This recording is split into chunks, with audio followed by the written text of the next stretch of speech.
casa por parte del taller de estudiantes de esta casa de estudios. Creo que antes de empezar, permítame por favor hacer una pequeña aclaración con respecto a la introducción tan inmerecida por tantos honores. El cargo que ocupamos actualmente es de fiscal provincial penal de Lima, en nuestra plaza titular, y en la actualidad seguimos enseñando, pero en el posgrado de esta casa de estudios y en otras universidades. El tema que se me pide el día de hoy es tratar de, con cirugía jurídica, condensar las principales ideas en torno a la responsabilidad penal de la persona jurídica, ¿no? Entonces, permítanme dividir esta exposición en dos partes. La primera de ellas es explicar brevemente el recorrido del marco jurídico de la responsabilidad penal de la persona jurídica, y segundo, aterrizar esto en la jurisprudencia y el derecho comparado. Cuando hablamos de la responsabilidad de la persona jurídica, tenemos necesariamente que referirnos a nuestro Código Penal de 1991, que recoge de la experiencia española de los proyectos de 1983 las consecuencias accesorias para personas jurídicas, que están reguladas en el artículo 105. El Código Penal, adicionalmente, de la doctrina alemana, va a recoger también la figura del actuar por otro, que está regulado en el artículo 27, ¿verdad?, que se aplica solo para delitos especiales. Más tarde se da a conocer este Acuerdo Plenario 7/2009, que establece 7 reglas para la determinación judicial de las consecuencias accesorias de personas jurídicas, y luego, unos años más tarde, el legislador lo va a normativizar, como todo lo bueno que viene normativizando, es decir, lo plasma en la norma, y actualmente lo tenemos regulado en el artículo 105A del Código Penal. Sin embargo, en palabras del profesor, maestro y jurista Hurtado Pozo, estas normas han envejecido sin ser utilizadas, ¿no? Qué triste es cuando se tienen normas que no llegan a ser utilizadas o no tienen la utilidad práctica que se persigue, ¿verdad? Toda vez de que en la jurisprudencia hemos tenido poquísimos casos, el caso Utopía, el caso Business Track, donde se ha aplicado las consecuencias accesorias para personas jurídicas. Toda vez que se mantenía todavía en la palestra el debate si es que era posible o no ir más allá y aterrizar en el principio de societas delicere non potest, quebrarlo y pasar al aforismo de societas delicere potest. Ahora bien, como conversaba con algunos de sus compañeros, hoy en día muchas veces la dogmática penal se ve aniquilada, aplastada por los postulados que hace el legislador internacional. Es decir, que a través de instrumentos internacionales o a través de la regulación que puedan hacer otros países, como en 1977 la Ley de Prácticas Corruptas de Estados Unidos o la Bribery Act del Reino Unido, hacen que o permiten someter a su competencia actos de corrupción, por ejemplo, que son cometidos fuera de sus espacios territoriales, pero que tienen incidencia directa dentro de su sistema económico, financiero, y ahora incluso su sistema informático, con esto de los correos electrónicos, porque los mensajes que uno hace en el Facebook o las redes sociales no quedan internamente dentro del territorio nacional, sino que va a un servidor en Estados Unidos y luego esa información se disipa. Pero todo este proceso de globalización, toda esta espacios de coyuntura donde el legislador internacional, a través de instrumentos internacionales como la Convención Interamericana contra la Corrupción de 1996 o la Convención de América del año 2003 o las reglas y principios de la OCDE, ¿verdad?, han permitido que el legislador pueda aprobar alrededor de 9 proyectos de ley que van a dar vida a esta ley 30.424 o denominada con una nomenclatura, en mi opinión, que es un saludo a la bandera, es una especie de burla, porque se denomina responsabilidad administrativa de la persona jurídica, pero en la norma se habla de Código Penal, el Código de Procedimientos Penales, el Código Procesal Penal, las reglas de valoración probatoria en materia penal, todo penal, pero se denomina responsabilidad administrativa. Entonces, una vez expuesto esta parte del recorrido del marco normativo, veamos cuáles son las diferencias entre el modelo vicarial, que todavía se mantiene en el Código Penal, y el modelo mixto que se viene trabajando en la ley 30.424. En primer lugar, decimos que es vicarial el modelo del Código Penal porque aún se mantiene digamos, la supeditación a una condena penal a un autor físico para recién tener la posibilidad de aplicar las consecuencias accesorias del artículo 105. Por eso es vicarial. Es decir, bajo los criterios de la Corte Suprema, necesito condenar a un autor físico, necesito establecer el delito que se ha cometido, ejecutado o configurado a través o por medio de la persona jurídica, así como también acreditar que la persona jurídica ha sido instrumentalizada. En cambio, en el modelo mixto de la ley 30.424 se habla de una responsabilidad autónoma, es decir, que es irrelevante que la persona física que está vinculada a la empresa haya sido condenada para poder aplicar las sanciones o las medidas administrativas que se regulan y se reglamentan en este marco normativo. Sin embargo, hay otras diferencias. En el ámbito penal, que aún todavía se sigue en este modelo vicarial, es aplicable a todo delito que pueda ser cometido instrumentalizando una persona jurídica. Es decir, si yo en este momento deseo aplicar responsabilidad en un proceso penal a una persona jurídica, en primer lugar aplicaré las reglas del artículo 90 y siguientes del Código Procesal Penal o del Código de Procedimientos Penales, según sea el caso, para poder incorporarlo. Pero solo en los casos de los delitos que no estén contemplados en la ley 30.424. Es decir, prácticamente todo el Código Penal y leyes complementarias. Si yo tengo un delito tributario, aplico las reglas del Código Penal y el artículo 105. Si yo tengo delitos aduaneros, aplico el 105. Si yo tengo delitos de libramiento indebido, apropiación indebida financiera, yo aplico el Código Penal.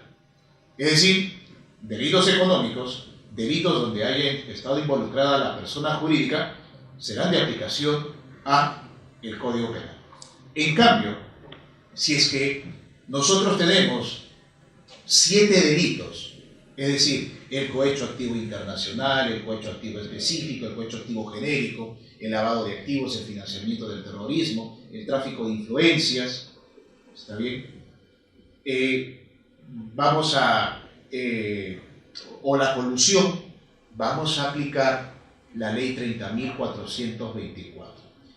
Y existen muchas particularidades que tiene la ley 30.424 que en realidad adopta principios y criterios de la legislación española, la legislación italiana y la legislación alemana. Esto es, por ejemplo, para poder aplicar la ley 30.424 se requiere en primer lugar que sea el órgano o los miembros del órgano de ejecución, de dirección, de gestión, aquellas que hayan realizado la conducta típica.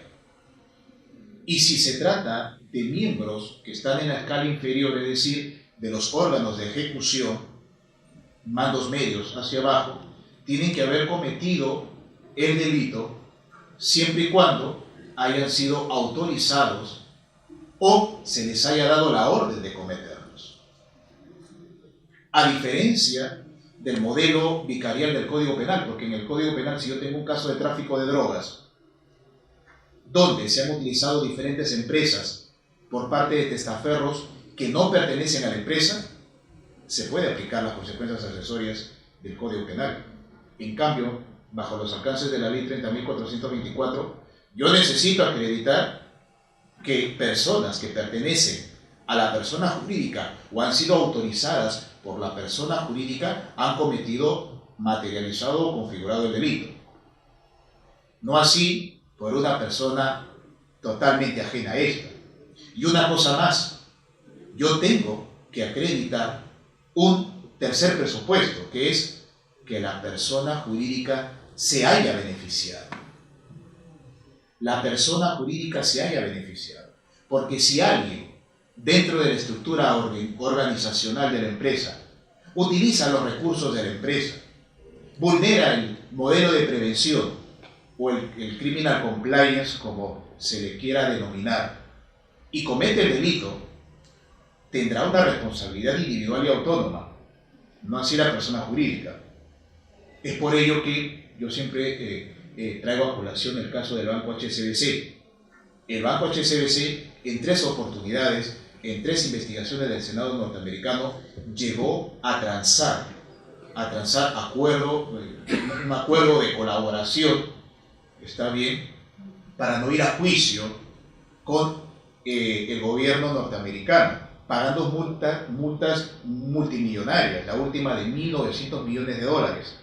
Pero resulta que después la Fiscalía en Estados Unidos logra determinar que además de esos casos de lavado de activos en los que se había omitido reportar a la FinCEN, que es la UIF de Estados Unidos, se habían dado otras operaciones de defraudación financiera y otros delitos económicos que fueron cometidos por altos directivos. Pero en ese caso, el Banco HSBC, utilizando auditores externos, consultores, pudieron establecer que esos altos directivos habían cometido esos delitos.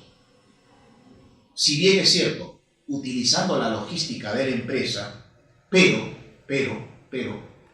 solamente beneficiándose de manera individual, no así la empresa. Entonces, una vez permitido esta breve introducción del marco normativo, permítanme ahora un poco explicar a la luz de algunos casos de la jurisprudencia en el derecho comparado y poder ir explicando algunos temas. Yo siempre grafico esto de la responsabilidad penal de la persona jurídica y otras instituciones novedosas en el derecho penal, pues con la historia de la medicina.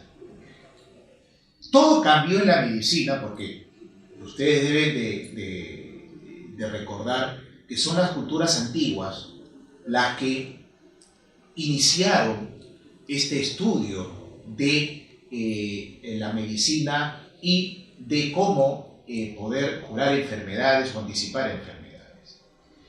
Durante muchos siglos, incluso parte de la Edad Media,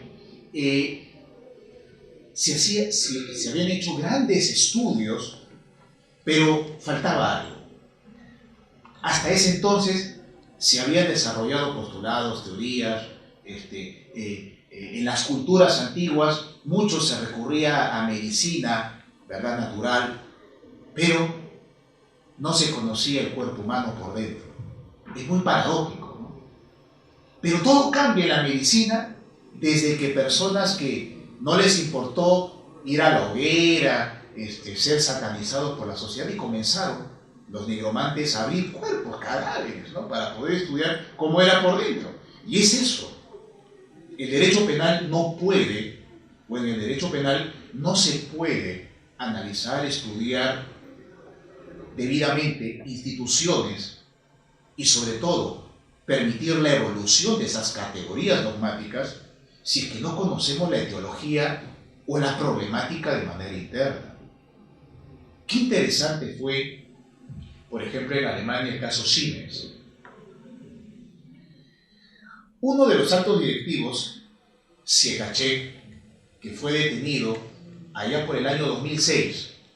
Yo ya había egresado, y justo me acuerdo, yo egreso en 2005, yo en 2006 estoy titulándome, y justo recuerdo vivamente cómo es que aparece estas detenciones de los altos directivos, pero este señor, Sicaché, resulta muy paradigmático por sus declaraciones ante la Fiscalía de Múnich.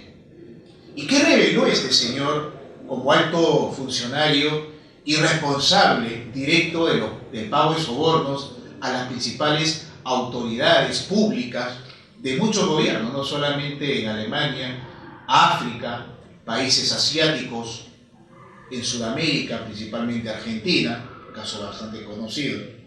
Y él decía algo muy importante. Él decía, miren el razonamiento que tenía. Nosotros sabíamos, todos sabíamos que dentro de la empresa estábamos cometiendo delitos. Todos sabíamos que el pago de sobornos constituían actos delictivos. Todos sabíamos que esto en algún momento iba a ser descubierto. Pero teníamos la absoluta confianza de que no iban a poder determinar la responsabilidad de ninguno de nosotros. Es decir, no iban a saber quién dentro de la monstruosidad del aparato empresarial había cometido los delitos. Y en el peor de los casos, tendrían que mandarnos a todos a la cárcel, para poder determinar que la empresa tuvo responsabilidad, y ahí nos pondremos a jugar cartas y no nos aburriremos. Eso lo dijo. Ahora, ¿cómo es que él revela este pago de sobornos?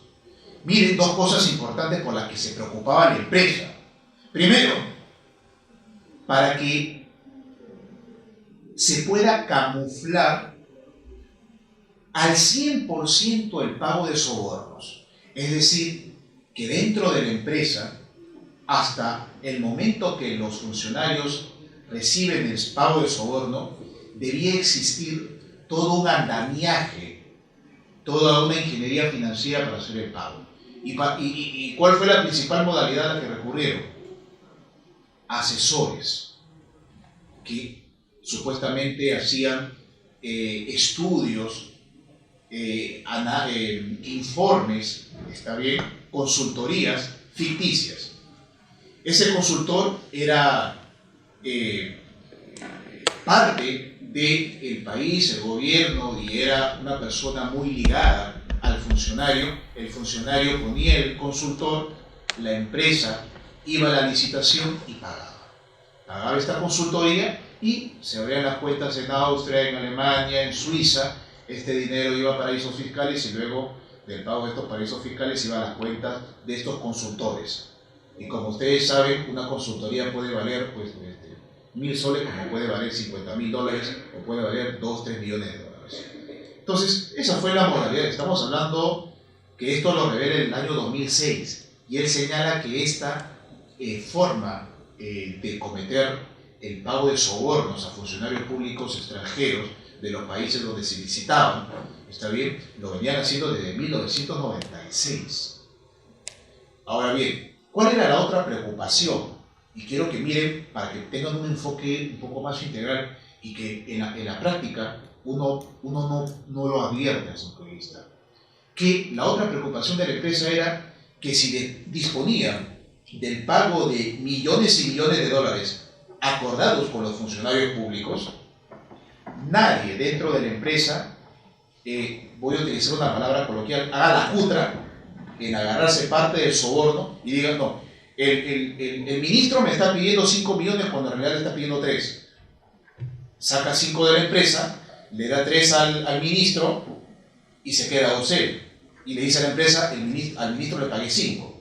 Esa era la otra gran preocupación. Y es por eso que cuando se inicia la investigación en Múnich, en el caso Siemens, es que todos los altos funcionarios tenían ese temor, porque no solamente iban a permitir descubrir este pago de sobornos, sino también todos los actos de cobros indebidos y apropiaciones indebidas que habían hecho altos funcionarios con esta maquinaria de pago de sobornos. ¿Por qué hago este preámbulo de este caso tan emblemático? Porque lo mismo ocurre en el año 1992 con el caso Tangentopoli. Tangentopoli en italiano significa ciudad de los sobornos, cuando en la obra del metro de Milán se llega a determinar y se llega a detener a un empresario por haber pagado sobornos a un partido político, y luego de esto, en muchas ciudades en Italia se logra establecer que por lo menos 3 o 4 partidos políticos estaban involucrados en el pago de sobornos a través del financiamiento ilegal de partidos políticos, campañas electorales y funcionarios públicos. Esto también tiene correlato con lo que acaba de suceder hace unos meses con el caso Gürtel en España. Hace unos meses se acaba de condenar a empresarios, sobre todo este empresario, el señor Correa, señor Bárcena, y son condenados por actos de corrupción, pero lo más relevante en el análisis jurídico y el debate es que al Partido Popular se le llega a responsabilizar por haberse beneficiado del pago corrupto de estas formas ilegales de financiamiento. Usted dirá, pero ¿por qué no se aplicó el tipo penal de financiación ilegal? Los españoles le denominan financiación ilegal de partidos políticos. ¿Por qué? Porque esta primera condena obedece a la primera fase de los años 90, de la época de Aznar, ¿verdad? Entonces, y todavía hay otra fase más, o sea, el caso Gürtel, parte 2 y parte 3, como una serie de Netflix, todavía falta, ¿verdad? Entonces, todavía hay mucho por recorrer en este ámbito. Pero ¿qué podemos advertir de ello? Que el año pasado, precisamente a raíz de este caso Gürtel, es que se presiona al Partido Popular para pedir o para poder vetar al presidente en funciones en ese momento. Un tema de bastante polémica en el país ibérico. ¿Qué podemos nosotros advertir de estos casos respecto a la responsabilidad penal de la persona jurídica? El primer punto, ¿qué podemos obtener como conclusiones? En primer lugar, si bien es cierto, tenemos un código penal que regula consecuencias accesorias y tenemos una ley administrativa de responsabilidad de personas jurídicas, de la ley 30.424, con el reglamento recientemente aprobado este año. A pesar de ello, nadie se ha dado cuenta, pero falta un tema muy importante en el debate del derecho penal. ¿Y cómo determinamos quiénes dentro de la empresa han cometido el delito? Es una cosa muy complicada, porque si una empresa vinculada a un caso penal quiere, por ejemplo, someterse a la colaboración eficaz, oiga, en mi empresa somos 1.500 personas, queremos someternos a la colaboración, ya, pero ¿y quiénes son los responsables? O sea, ahí vamos a tener que a seguir a la buena de Dios chivos expiatorios, o seguimos, o los operadores de justicia tienen que seguir las reglas de imputación del derecho penal para poder determinar adecuadamente, jurídicamente, quiénes son los responsables. Y acá hay varios criterios, ¿no? O sea, siguiendo las reglas de la imputación objetiva, cabe preguntarse quiénes son los competentes dentro de la empresa. Y cada miembro dentro de la estructura de la empresa tiene una competencia diferente. O sea, desde partir por la diferencia entre la propiedad de la empresa y la gestión de la empresa, por partir sobre la responsabilidad en órganos colegiados de decisión, por partir en la responsabilidad de los asesores, la responsabilidad de los mandos medios, la responsabilidad de los ejecutores, si pueden o no ser instrumentalizados a través de coacción, engaño, etcétera, etcétera, etcétera. Entonces, hay muchas preguntas que quedan en el aire, porque, oiga, se puede hablar de responsabilidad penal, que si va en forma administrativa o no, pero la pregunta es, ¿y el derecho penal ha ahondado o ha agotado el debate para por lo menos tener en este momento respuestas claras de quiénes son los responsables dentro de una empresa? Y oiga, trasladándose a los casos que yo les acabo de mencionar, es muy complicado. Es muy complicado, porque en la medida en que tengamos leyes donde se señale, oiga, a partir de este momento toda empresa tiene que ser más santa que la Virgen, Santa María Virgen de Catuta. Pero ¿y qué hacemos con la ley de gestión de intereses o la ley de lobbies, por ejemplo? ¿Qué hacemos con la ley de partidos de organizaciones políticas y su reglamentación. Porque no se olvide, siempre van a haber formas de sacar el voto. Y por ahí, dentro del ejercicio profesional, escuchaba a algunos señores decir, oye, entonces, a ver, ¿qué pasa si es que ya yo no puedo pagar ningún soborno, pero qué pasa si que yo voy donde el comité de licitación, me reúno con ellos y a uno de ellos le digo, oiga, ¿sabe qué? No le voy a pagar nada, pero puedo hacer que su secretaria, que me he enterado que es su amiga íntima, personal, su amiga con derechos o sin derechos, yo le puedo hacer el favor de que gane 20.000 soles dentro de la empresa y la contratamos. La gerente de potencial humano es mi amiga y yo puedo hacer ello, pero usted me tiene que demostrar que usted también es un buen amigo, ¿verdad? Me tiene que ayudar. Y hacen esa transacción, ese pacto ilícito. ¿Eso es corrupción? Obviamente que es corrupción, pero siempre habrá formas de poder camuflar. Ahora, en una gestión de intereses, donde la norma habilita al gestor de intereses o al lobista influir en el funcionario público, y esto no lo crea ni señala, habilita, puede influir en el funcionario público, ¿cómo puedo diferenciar yo la gestión de intereses de actos de corrupción? Bueno, ahí tendré que empezar por hacer la distinción entre los principios de transparencia y publicidad. Porque una cosa es reunirse en el despacho, solicitar por escrito, registrarse en el cuaderno de visitas, el poder hacerlo transparente, y otra cosa es ofrecer dádivas o ventajas económicas. Entonces, es una situación muy compleja. Si a esto le adicionamos que la ley 30.424 previamente se requiere de un informe de la Superintendencia del Mercado de Valores, se ha establecido no adecuadamente el modelo de prevención, que lo conocen ustedes como el Criminal Compliance o modelo de compliance, para poder eximir o atenuar de responsabilidad. Y esto para muchos puede ser un saludo a la bandera, porque se pueden obtener modelos de prevención maquillados. Entonces, definitivamente para los jóvenes hoy en día, amantes y apasionantes del derecho penal, queda bastante pan por rebanar, mucho por investigar, bastantes problemas dogmáticos que se van a ir presentando y algunos correctivos, sobre todo porque el estudiante sanmarquino siempre se ha caracterizado por ser un crítico de su realidad, de la realidad jurídica, porque sabe que así como la realidad se transforma, el derecho penal también se transforma todos los días. Muchas gracias, estoy a sus órdenes.